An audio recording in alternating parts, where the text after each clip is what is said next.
Hi there everybody, Larry Koch from The Brains Marketing, a digital marketing agency based in Shoreditch that specializes in healthcare. Today I'm bringing you a video for all of you B2B software companies that are selling to the medical practices, private, public, that are selling to medical companies or healthcare companies.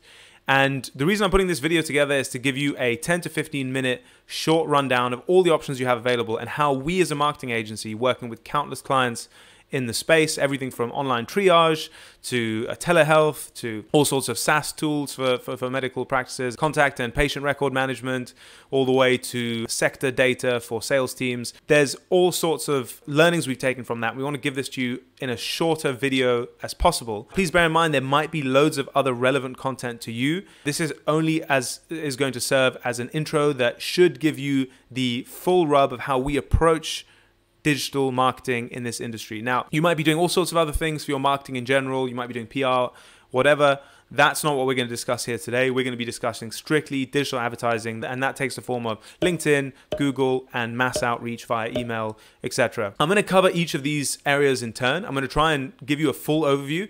And if you have any more questions, just get in touch, check around our website. First of all, it's worth just saying that when you're going out as B2B software, everything is going to revolve around your customer personas and where you find the data on the people that you want to sell to. Now, let's start with customer personas. So the concept of a customer persona, if you're not aware, is a stereotype of the typical type of customer or person involved in the sales process that you deal with. So let's say you deal with the FD, or you deal with the business owner, or you deal with the practice management side, or you deal with maybe the sales. Whoever you're dealing with, whatever your software solves as a problem, that is going to be your customer persona. And if there are multiple people that you speak to along the sales process, you're going to want to develop a customer persona for each. And customer persona means what kind of ages are these people, what are their triggers, what are their concerns, why would they be interested in what you have and your USPs, which of your USPs would resonate with them. And you're going to create a little sort of business card for each, a little kind of card which shows you exactly what the points are for each customer. Everything you want to do in your marketing has to be aligned to these different customer personas. If you're not doing it, if you're just going out with a one message fits all, you're going to be losing a lot on your advertising, especially if you have a niche audience. That's what we mean by the customer persona. And then now let's quickly discuss targeting. So the best place you want to do targeting is actually in LinkedIn. And I know that there are places you can purchase data on the industry. So if you deal with fertility clinics or you deal with whatever, there might be ways that you can actually use different data brokers or email brokers and things like that to tell you, to give you lists and to purchase lists from them. But to be honest, LinkedIn is the best way to go about things in most cases. So it's 500 million strong, that platform. Every single person and their dog at any company around the world that's taking themselves in any way seriously will be listed on LinkedIn. But it's the world's biggest business database by far. Nobody can touch that as a business database. So you can identify based on these different customer personas. Let's say you've got the FD and you also talk to the owner and you also talk to the head caregiver or something like that. You would want to keep those as three separate customer personas, and you would want to target them on LinkedIn by saying, okay, I'm going to go to practices of this side. The industries would be health, wellness, and fitness. There would be medical practices. There would be maybe mental health. Whatever your sectors are, you can do the targeting within LinkedIn very effectively if you know what you're doing. And if LinkedIn targeting is something that you struggle with, get in touch. I can explain that to you separately. But effectively, I promise you can get to any level of niche, custom, tiny segment of an audience on LinkedIn. You can target by any single which way. And I've never encountered a medical B2B software company that is not able to target effectively, very effectively on LinkedIn. So once you've got the targeting of the different customer personas, you're going to want to, in some way, get known to them, reach out to them. There's two things that we would recommend doing here. One is a content-led approach, and one is a mass outreach type approach. And these two work the best. First of all, let's cover the LinkedIn advertising approach. This is going to depend on how common your software is that you would use, and also how big your audience is. If you can only work with chiropractors, or you can only work with cosmetic surgery, then you've got a very, very, very niche audience. That actually means you need to do LinkedIn advertising more, but but the way that the specificity by which you need to approach it goes up. Let's take that for an example. Let's say we want to go out to all sorts of health clinics, okay, like anything beauty, wellness. You can find that on LinkedIn, and you want to go out to those different personas, whether they're medical, whether they're cosmetic, whether they're beauty, whether they're wellness. You've split it up like that. You want to go out to those people with content that they would find valuable. So the FD, for instance, cares about profitability. They care about cost saving, whereas the someone actually on the front line delivering the care is going to care about how can they communicate with patients more effectively, how can they do triage more effectively. All of that stuff is going to be a different message. You wouldn't go to the FD with triage benefits unless they related to cost savings. So the way that you would frame what you do changes. Now, you don't want to just ideally go out to people and say, hey, I've got this software, it's really good. Yes, of course, you can have ads like that running, but much better is to provide some value to your potential customer persona. So you would go out to the FD and you would go out with an ebook that says something like how to reduce overheads in fertility clinics by 20%. And that would just cover all of the things that relate to your service without necessarily plugging yourself too hard, but you're basically saying that the sort of software that you use has helped countless companies in A, B, C, D, E, and F way reduce overheads. And that's why people are switching to, insert your software category. And then the natural thing for them to do is to obviously be really impressed that that was like really great content. You need to give them tips that they can implement independent of you. So they don't need your software to necessarily do half of the stuff, but it would be highly recommended that they do. That's at least the implication. But you're at least giving them value so they have a great feeling about you. Now, the best type of ad to run on LinkedIn is a LinkedIn lead gen form for this sort of thing. So you actually go out with an ad on LinkedIn that effectively removes the need to go to your website. So most ads, you click on the ad and it takes you to a website where you fill in some details to get the ebook. This would not be that. So you would actually run the ebook, and if they wanted to download it, just imagine the advert in the LinkedIn feed just flipped over, and all of their details were pre-populated: their name, phone number, LinkedIn profile, everything. And all they had to do is press confirm to get the ebook sent to them. That's the beauty of LinkedIn lead gen forms. It cuts out the whole website process, massively increases conversions on your ebooks and high value content. So you want a content-led approach that is aligned to your different customer personas, whether that's by job function, whether that's by specific subcategory of the health industry. You want to focus on your 3-4 core ones to begin with and create high-value, irresistible clickbait content that those people are going to want because it addresses concerns they face every day. It addresses their primary motives, their challenges, and you want to go out with them. You want to give them this stuff for free, educate them, show them that you know exactly what you're doing, that you understand their pains, and either they will come to you and they will say, wow, that was great, I really need that software, or your sales team now has the details of someone who's in your target market who's put their hand up saying, I'm facing these problems right now, I'm trying to solve them. And you can call them and say, hey, why did you download that ebook? I mean, what were you trying to solve? I would love to add some more value to help you in any other way. Start the conversation on a very warm footing rather than a cold approach or knocking on doors. That's really powerful. If you have a niche audience, you can have lots of customer personas, have lots of very specific content going round the clock. They're going to constantly see something about you there, some really high value content. And so this is probably the most effective strategy that I would say that I see B2B software in general doing, and especially medical software. Not a lot of software companies are doing this approach, and the ones that are not necessarily tailored toward the healthcare industry. So there's a lot of fertile ground there to really make a mark.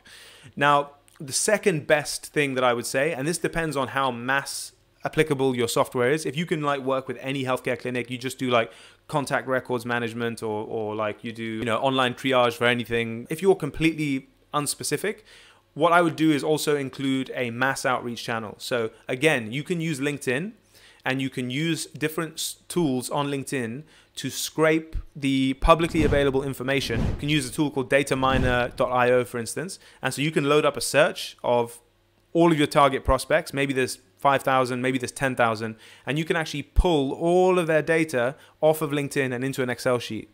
You can then use another tool called Email Hunter, and there's other tools like that to generate business practice email addresses for those very people. And you can go out to them with a B2B approach. Now, you want to use the right software for that. B2B email outreach is very tricky. People think it's simple. They just start loading things into MailChimp. That's a very, very quick way of destroying your reputation. There are a number of things with email marketing. Now, please check out any additional info on our website and on my YouTube channel, Brainy Marketing. I cover how to do cold email marketing, how to set up your own cold email marketing system really effectively. So I recommend you go and check that. Do not just start doing this or buying lists and pumping them out in MailChimp.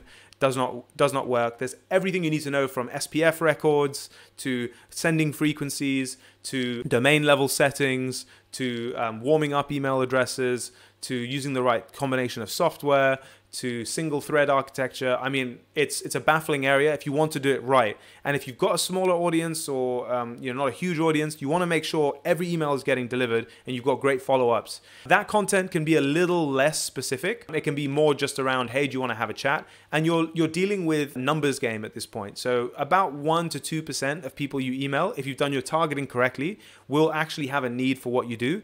So it can be a very, very good strategy. And if you're hesitant because you think, I find cold emails annoying, I don't want to be that annoying person, I have actually another video that covers that as well.